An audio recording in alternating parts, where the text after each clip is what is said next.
On the morning of the 5th of June 1967, 200 Israeli planes, almost all the Israeli operational aircraft, took off and headed towards their targets, Egyptian airfields.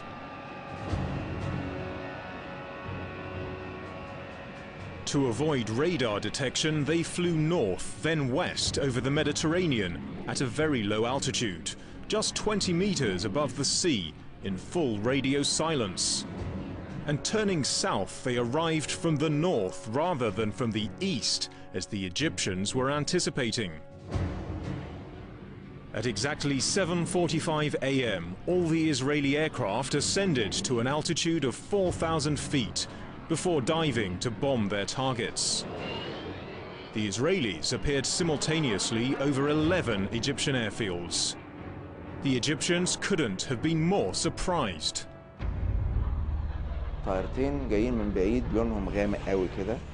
Two dark-colored aircraft appeared suddenly over our field.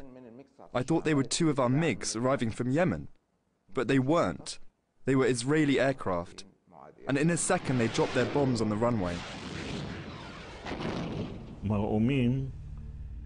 Our first aim was to bomb the runways and to make them unusable, and thereby trap the Egyptian aircraft and prevent them taking off.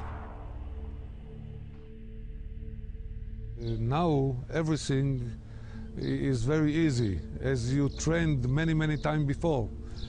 The most of his aircraft were located very easy on the ground and not far from the runways.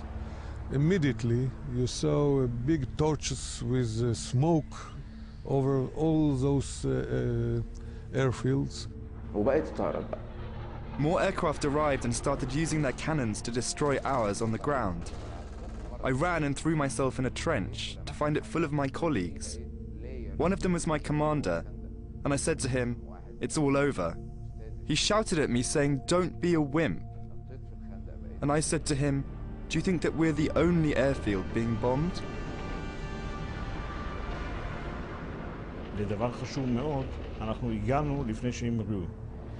We arrived over their airfields before the Egyptian pilots could take off.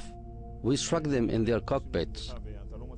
And so after that, our mission was pretty straightforward. Despite all of this, some Egyptian pilots did manage to reach their planes and took off. They didn't know exactly what to do in the air at that time, so it was not difficult to shut them down, or they didn't make any problem to us. Some pilots managed to down some Israeli planes. But what was the result? Total failure. They were heroes who tried, but everything was finished in the first 2 hours. The first Israeli wave lasted 75 minutes. It was more successful than the Israelis had ever dreamt. I was in Sinai, and from where I was standing I could see 3 airfields on fire on the horizon: El Arish, Tamada and El Meliz. The defeat was quite clear upon my eyes. At 10 a.m., shortly after the first wave, the second wave came, targeting 11 Egyptian airfields. It finished off the rest of the Egyptian Air Force.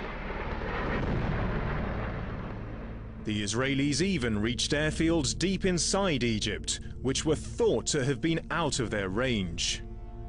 By midday, and after only 4 hours, the Egyptians had lost 320 aircraft, 80% of their fighter planes and all their bombers. The fate of the war was sealed.